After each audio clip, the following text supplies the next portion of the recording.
Hello Lakeview High School Orchestra. My name is Claudia Record and I'm a current student at WMU studying music education. Today we're going to talk about the D major 2-octave scale. Now just as a refresher, D major has two sharps in its key signature. That is F sharp and C sharp, so watch out for those while you're playing. I'm going to demonstrate first the D major scale on the violin, and then I will demonstrate on the viola for you guys since you have different fingerings. Now for the violins, we're going to be starting on D string and we will be shifting on the A string to third position, so watch for that. Here's the D major scale.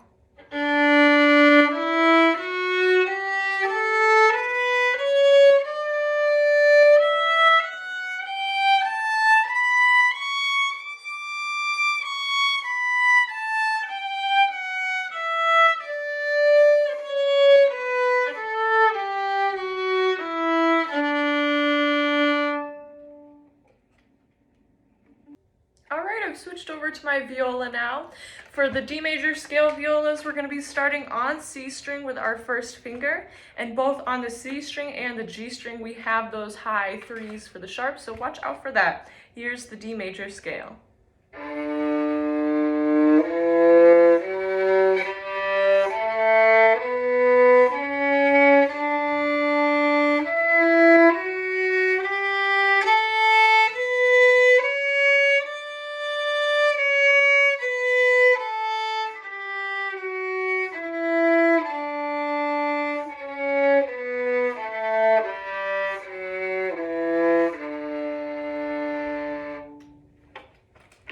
Alright, I kind of gave a few pointers on the fingerings when I was demonstrating, but just to reiterate that on violin we start on the D string and we're going to be shifting from C sharp to D just a half step up to third position. So we're going to be shifting from second finger to first finger just like that and staying in third position until the top of the scale, and then when we get to D, back down in third position, we're going to shift back to C sharp in first position and end on the D string. So to practice fingerings for both violin and viola, I want you guys to first just pitch this so you don't have to worry about the bow. Especially violas when you're thinking about those high threes, and violins when you're thinking about that scary shift. So let's pluck the D string. Ready? The D major scale, starting on D string. Here we go.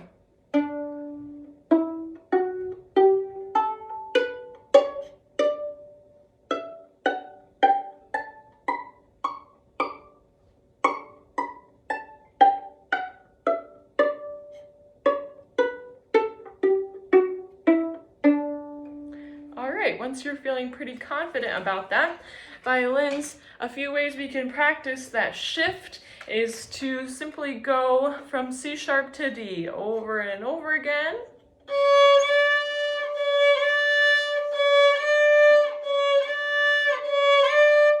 You can slide that shift.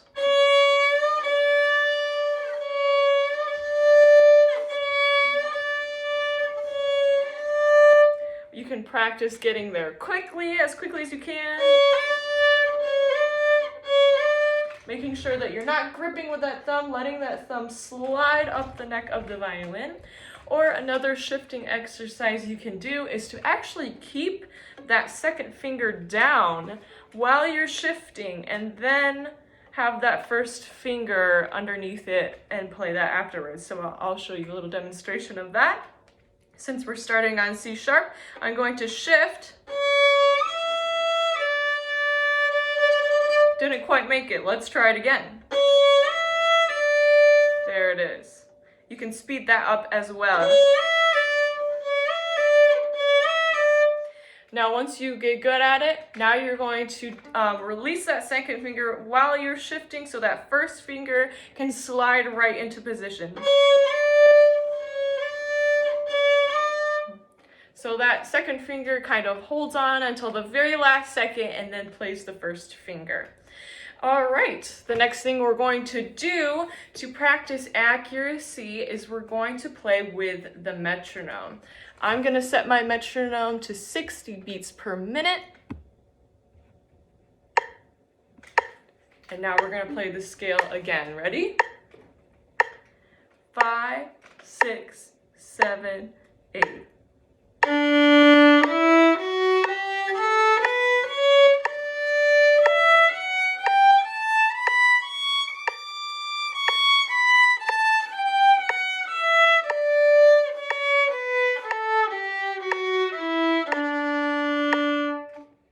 Perfect. Now when you're practicing your scale with the metronome, I would like you to bump it up by 2 or 3 metronome markings so you can continue that accuracy and you can push yourself and see how fast you can play this scale accurately with the right fingerings, with a nice shift, and with correct rhythm. All right, to break this scale down, you can also add the rhythms that you guys were using in your warm-ups, like your pepperoni pizza rhythm. Oh, excuse me, that was Run Tiny Run, wasn't it? Or pepperoni pizza.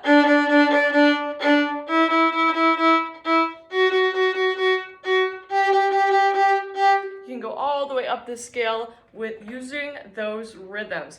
That way it gives you a little more time to listen to the one note at a time and to correct it if it's out of tune. My next step in your scale practicing is to practice with a drone. So what you're going to do, there are some awesome apps out there that have metronomes and drones on them.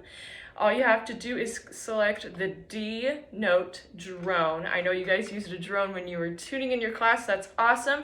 That's a great way to listen to your intonation and match each note to that D. That's a great way to train your ear as well.